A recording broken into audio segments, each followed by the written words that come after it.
Hello, and welcome to What If, the universe.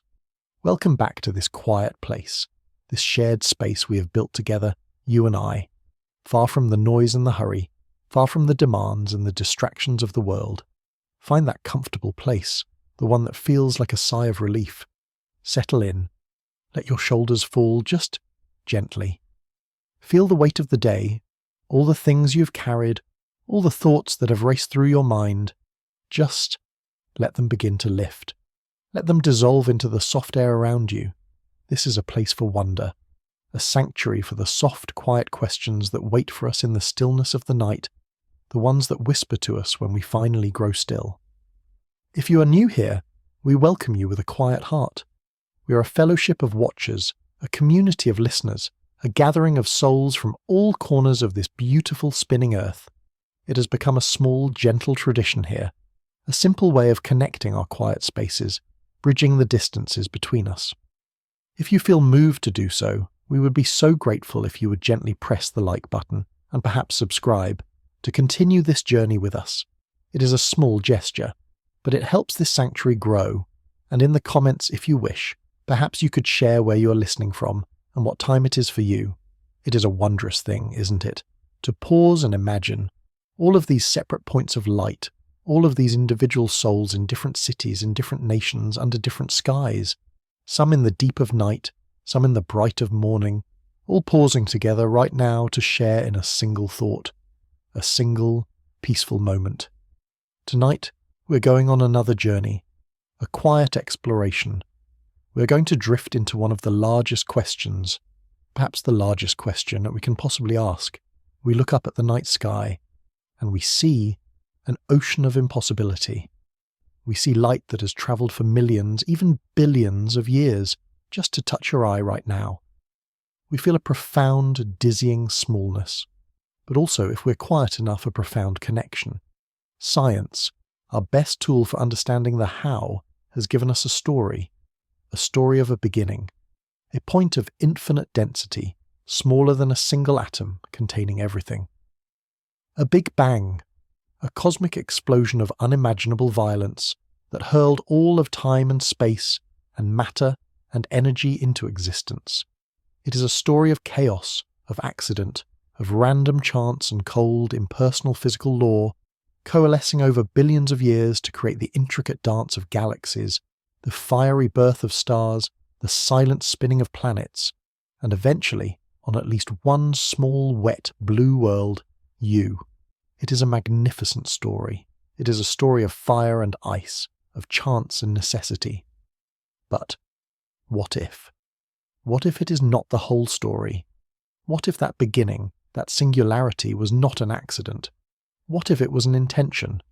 What if the universe was not a random outburst, but a thought, a deliberate, considered, and infinitely gentle act of creation? What if the Big Bang was not a chaotic explosion, but the gentle, controlled unfolding of a will so vast, so complete, that we have no words for it? What if behind the veil of mathematics and physics, behind the cold, hard equations of chance, there is an artist? What if a type fifth civilization, a consciousness that does not just inhabit a universe, or even a multiverse, but which is the multiverse? What if that consciousness was the architect of our home? It is a thought that can feel overwhelming, dizzying. So let us not wrestle with it. Let us not try to pin it down with logic. Let us simply drift with it. Let us hold this idea gently, like a single, smooth, sea-washed stone in the palm of our hand, and just wonder, what or who would such a being even be?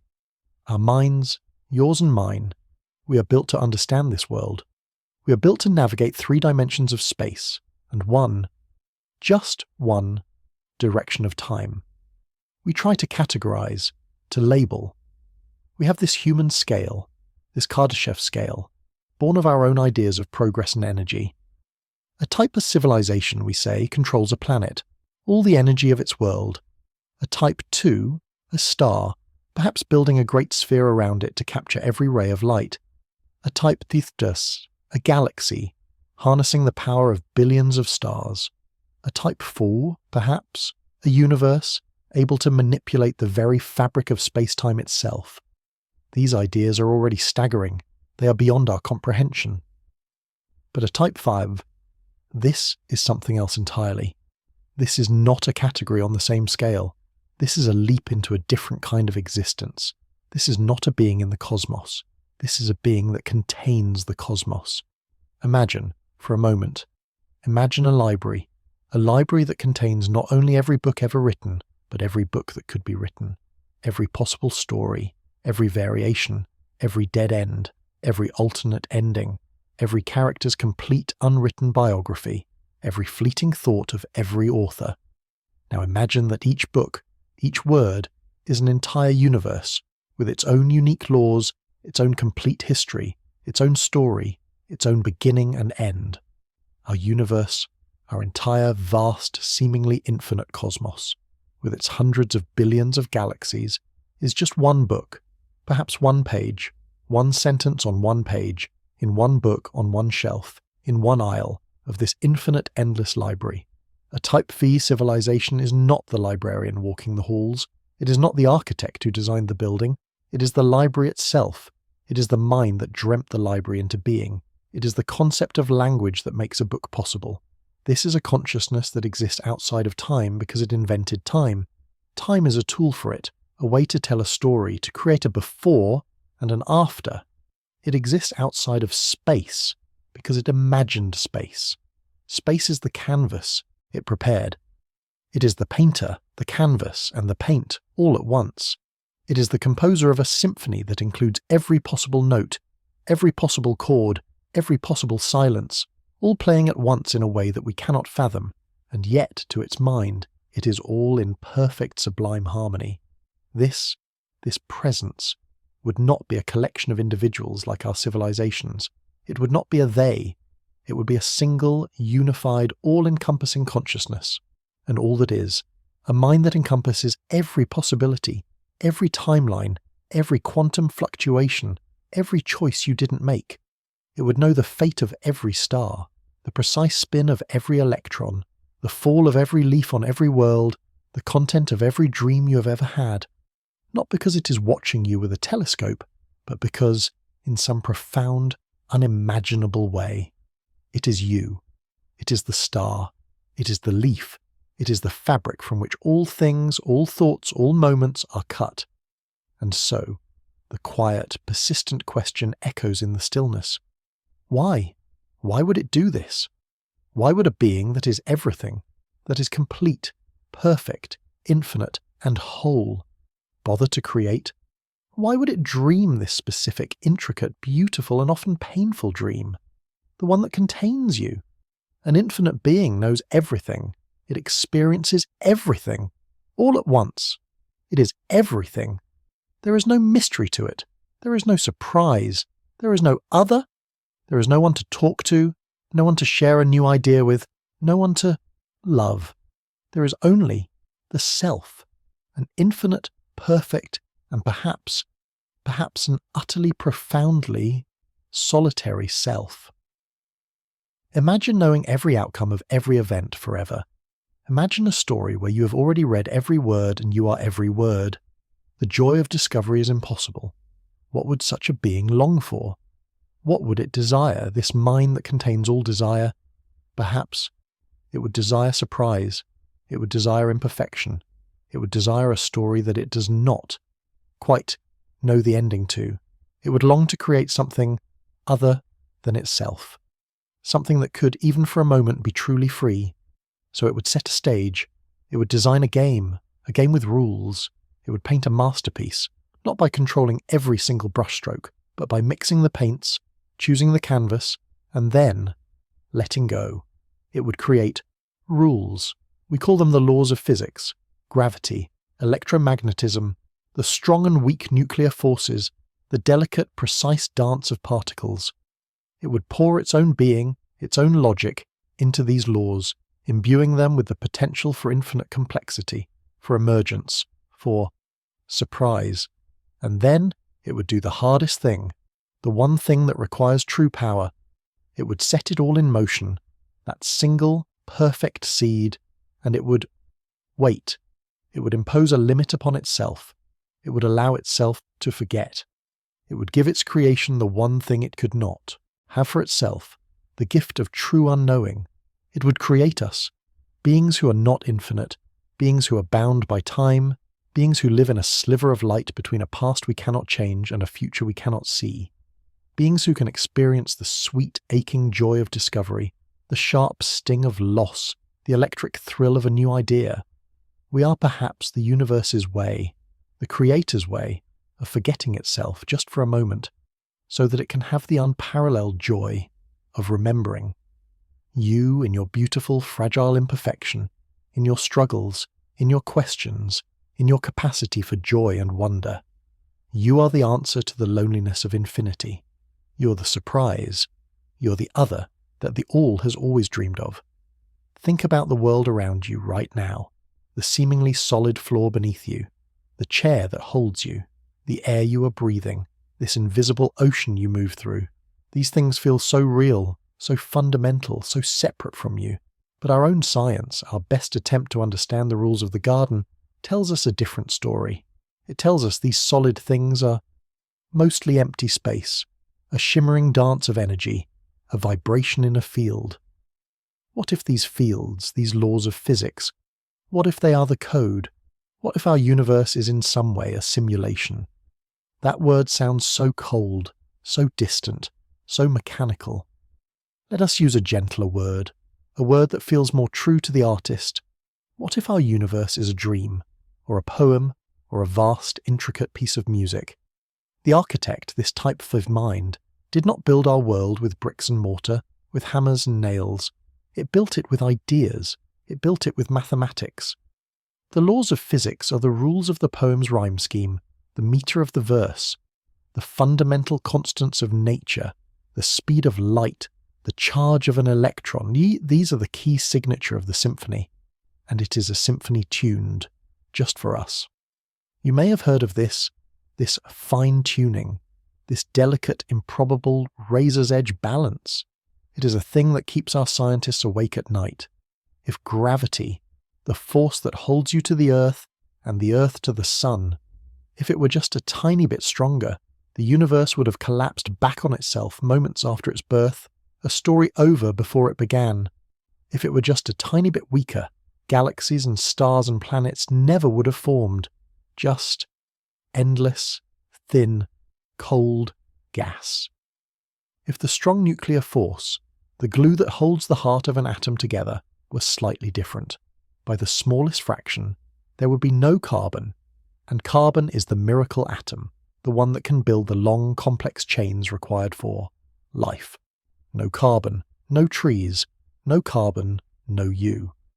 It is as if the architect sat at a control panel with billions of dials and tuned each one to an impossibly absurdly precise value.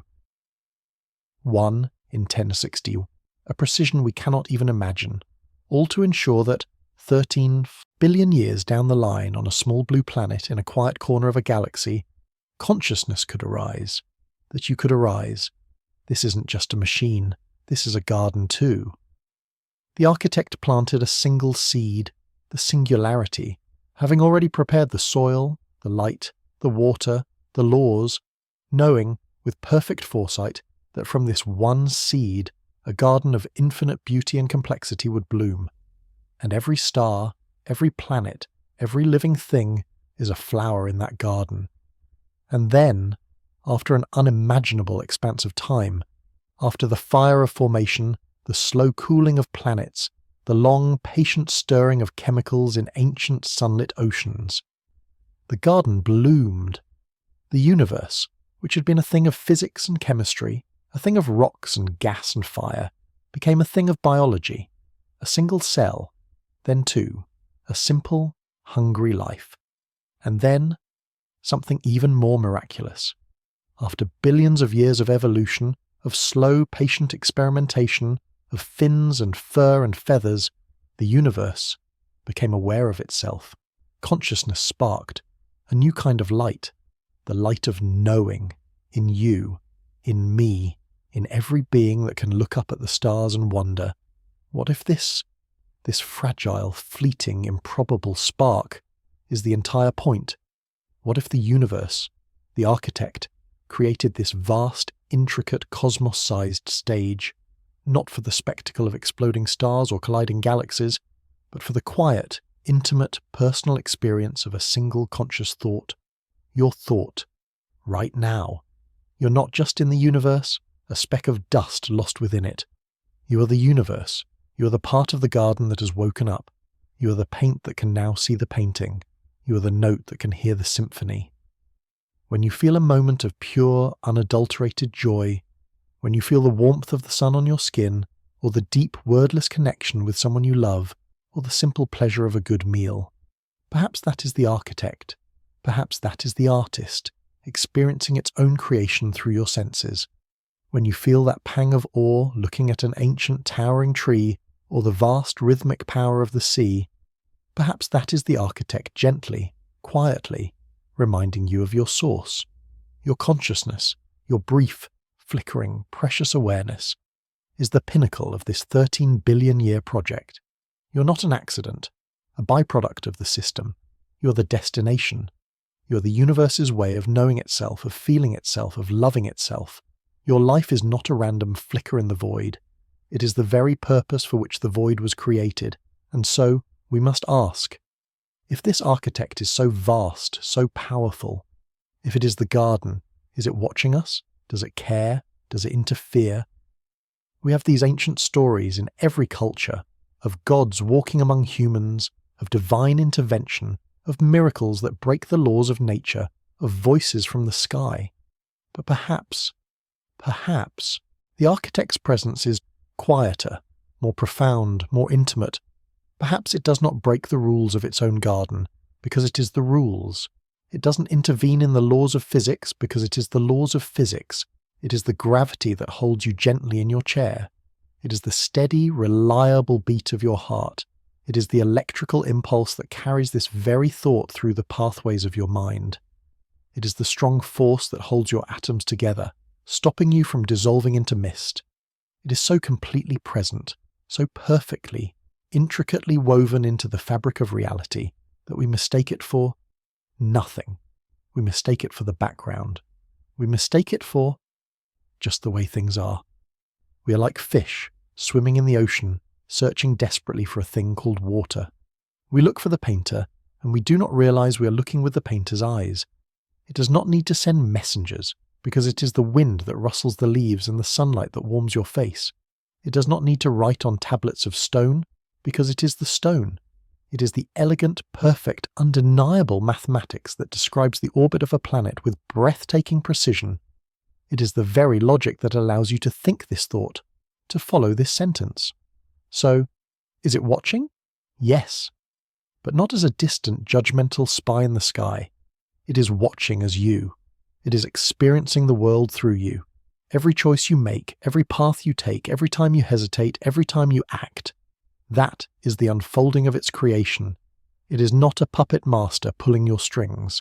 That would defeat the purpose. That would remove the surprise. It is the author of a choose-your-own-adventure story, and it has given you the pen. It finds its joy, its purpose in the story you choose to write with the pages you have been given. How, then, could such a mind, such an architect, communicate? How would a being that is the entire ocean speak to a single drop of water? Not with words. Words are our invention, a beautiful, clumsy tool for this limited world. Not with thunder from a mountaintop. The communication would be simpler, more direct, more fundamental. It would be a feeling. That feeling of wonder we keep returning to, that gentle, uplifting resonance, that sudden throat-catching, heart-stopping awe when you stand at the edge of the Grand Canyon, or see a total eclipse of the sun, or hold a newborn baby for the first time. That feeling of transcendence. That moment when your sense of self dissolves, just for a second, and you feel connected to everything. That is the architect's signature, left in the corner of the painting.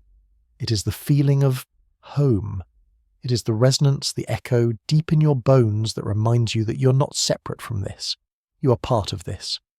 The language of the architect is mathematics, the elegant, universal, perfect truth that $1 + 1 are $2 here and in the Andromeda and in the galaxy And in every possible universe, it is not an invention, it is a discovery.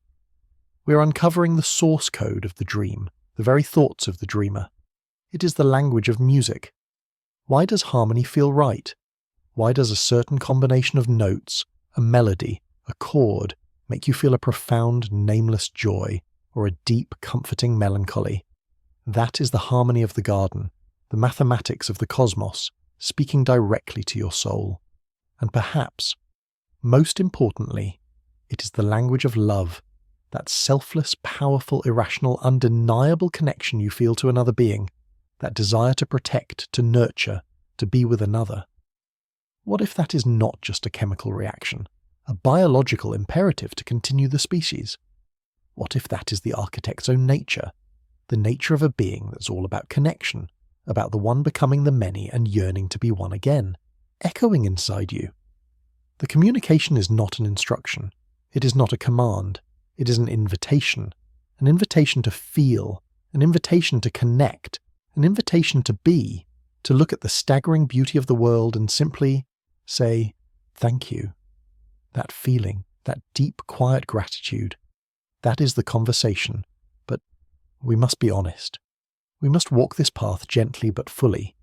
We cannot ignore the shadows. The garden is beautiful, but it also contains thorns. Your life is a miracle, but it also contains pain. There is loss. There is grief. There is fear. There is cruelty. There is suffering. So much suffering. If this grand architect, this type Viv mind, designed the universe, why did it include these things? Why would a loving creator, a being of infinite wisdom, allow for such darkness? This is the question of all questions, the one that has echoed through human hearts for millennia. And we, here, in this quiet place, we cannot pretend to have the final, definitive answer. To do so would be an arrogance, but we can wonder. Perhaps the architect did not create a painting which is static, finished, and perfect, but a story, and a story, a real story, a good story, requires shadow to show the light. It requires contrast. It needs conflict to create meaning. Could you know what joy is truly, deeply, if you had never known sadness? Could you appreciate connection if you had never felt loneliness? Could courage exist in a world without fear? Could compassion exist in a world without pain? The architect, in its infinite, unimaginable wisdom, did not want to create puppets in a perfect, sterile, unchanging paradise. It wanted to create us, beings who could choose, beings who could forge their own meaning, their own light in the facest of the dark. Perhaps the pain, the suffering is not a punishment. Perhaps it is not a test. Perhaps it is the cost, the profound, heartbreaking and necessary cost of love, the cost of meaning, the cost of choice, the cost of being. The darkness is the canvas upon which we are invited to paint our light. Our compassion, our resilience, our empathy, our kindness. These are not just nice ideas. They are the point. They are us, the creation, pushing back against the darkness, and in that very act we become co-creators with the architect. We help finish the story. When you see suffering and you choose to help, when you feel fear and you choose to be brave, when you are hurt and you choose to forgive, that is you, writing the most beautiful verse of the entire poem. So, what is our purpose then? Living this small, fleeting, fragile life on this tiny speck of dust, orbiting an average star in a forgotten corner of an ordinary galaxy, in a universe so vast, designed by a mind so infinite. It can make you feel small, so very small, insignificant, a mistake. But what if? What if that is the wrong way to look at it? What if your smallness, your finiteness, is the very thing that makes you so infinitely precious? The architect is infinite. It can be everything, know everything, do everything, all at once, forever. But there is one thing it cannot be. It cannot be you. It cannot be small. It cannot be fragile. It cannot be temporary. It cannot live a single precious day, not knowing what the next will bring. Only you can. Your purpose is not to build empires, not to conquer nature, not to solve every riddle of the cosmos, not to become infinite yourself. Your purpose is simply to be the one part of the universe that can feel, to be the sensory organ of this vast dreaming mind. Your job is to be here, now, to feel the sun on your face and to notice that you are feeling it, to taste the sweetness of a ripe fruit, to laugh, genuinely, deeply from your belly, to cry when your heart is broken, and to know that that too is part of the story, to love, even when it is hard, even when it is scary, to be kind when it is so much easier to be cruel or indifferent, and to wonder, to be the part of the story that knows it is a story. Your purpose is to look up at the night sky and ask the very question we're asking together tonight. In that moment of asking, in that moment of pure wonder, the circle is complete. The creation looks back and sees the creator. You are the witness. You are the audience for the grandest play ever staged, and you are also the lead actor. Your small, ordinary human life, with all its beautiful, messy, imperfect, glorious details, that is the masterpiece. That is the poem the architect was trying to write all along. Let us drift back now, back from the edge of infinity, back from the birth of stars and the questions of the heart, back to this room, back to this moment. Feel the air, gently. Fill your lungs, and as you release it, feel the stillness settle over you once more. Feel the quiet connection we share, here, in this peaceful, shared space. The idea that a type V civilization, an infinite artist, dreamed us into being. It is not an idea to frighten us. It is not an idea to make us feel like puppets or like failures. It is perhaps the most comforting, the most hopeful, the most uplifting thought in the world, or it means you are not an accident. You are not a random collision of particles. You are not cosmic dust lost and adrift in a cold, meaningless, indifferent void. You are a thought, a deliberate, cherished and beautiful thought. You are a note in a symphony, and the music is everything. You are a word in a poem, and the poem is love. You are a flower in a garden, tended with infinite patience. Your life, your consciousness, is the universe celebrating itself. You are wanted here. You belong here. You are not separate from it. You are it. You are woven into the very fabric of reality, and your existence, your simple, human existence, brings joy and surprise to a mind that contains all of time and space. You are seen, you are known, and in the deepest, most fundamental way imaginable, you are loved. You are a part of a story so grand, so beautiful, and you are and have always been home. Thank you for sharing this quiet journey with me. Be still, be peaceful, and gently sleep well.